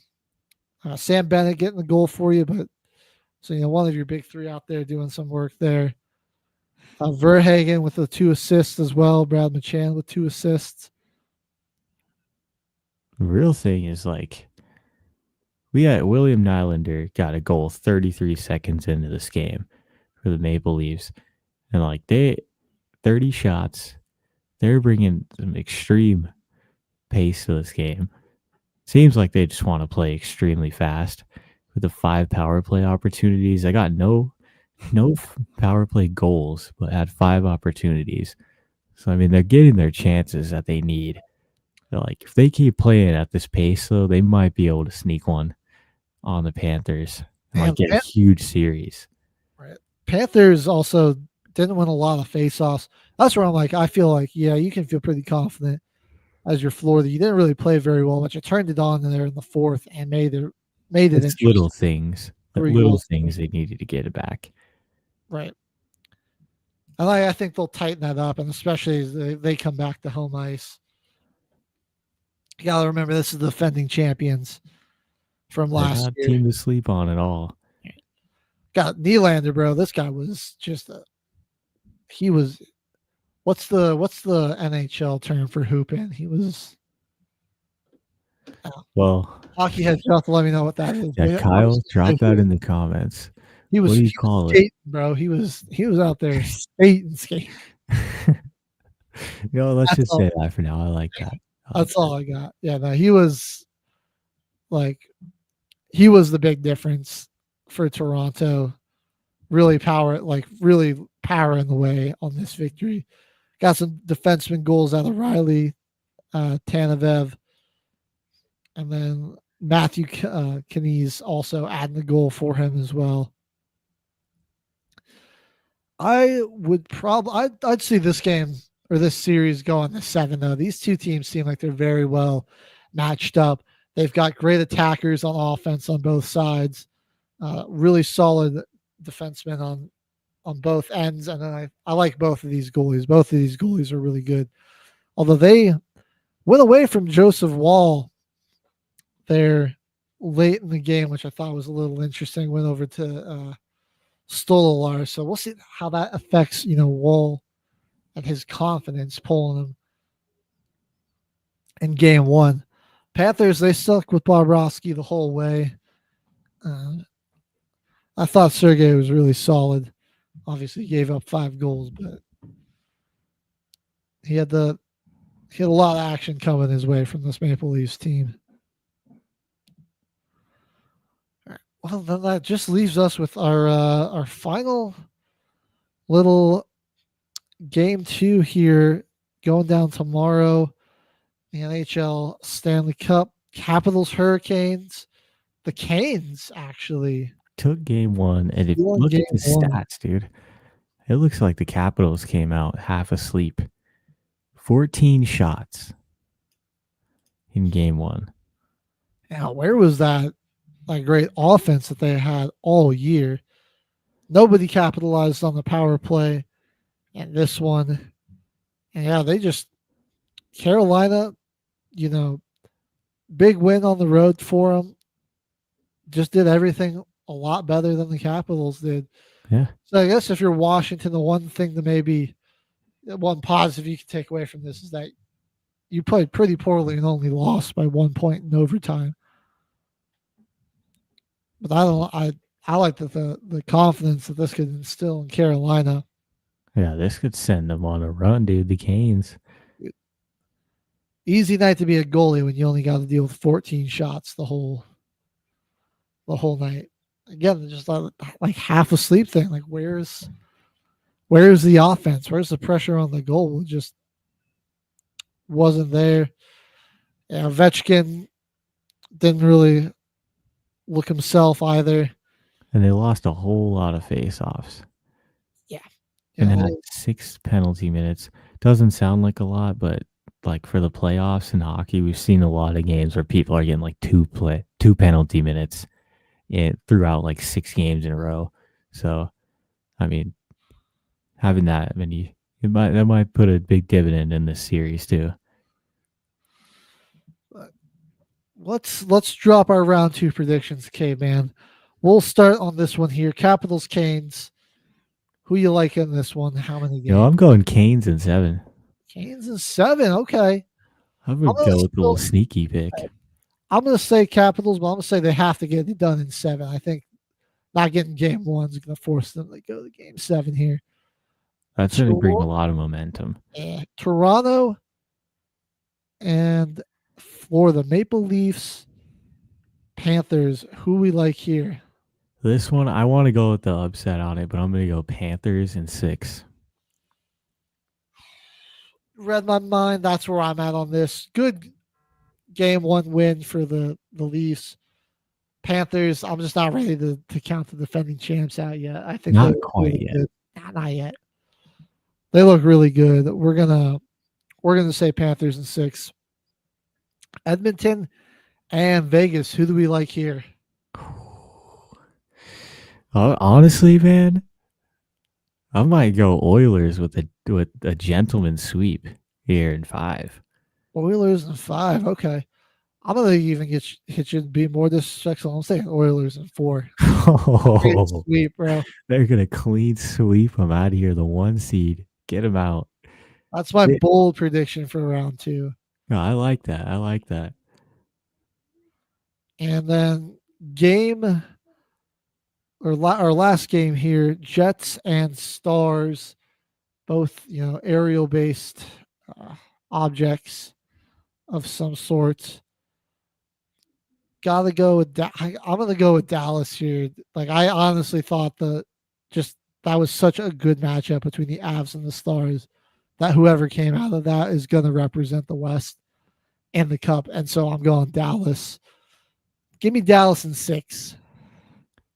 I want to go for the Jets here too, man. I'll go Dallas in 6.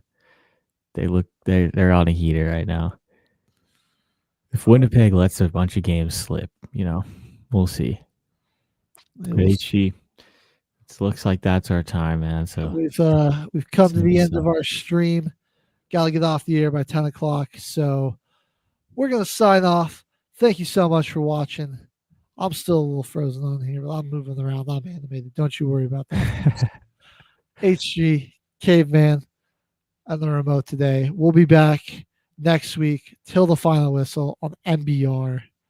Thank you, and have a good one. Ladies and gentlemen, thank you for tuning in to Military Broadcast Radio. As we wrap up today's show, we want to remind you that the podcast of today's episode will be available right after we go off the air. So if you missed any part of the show or want to listen again, be sure to check it out.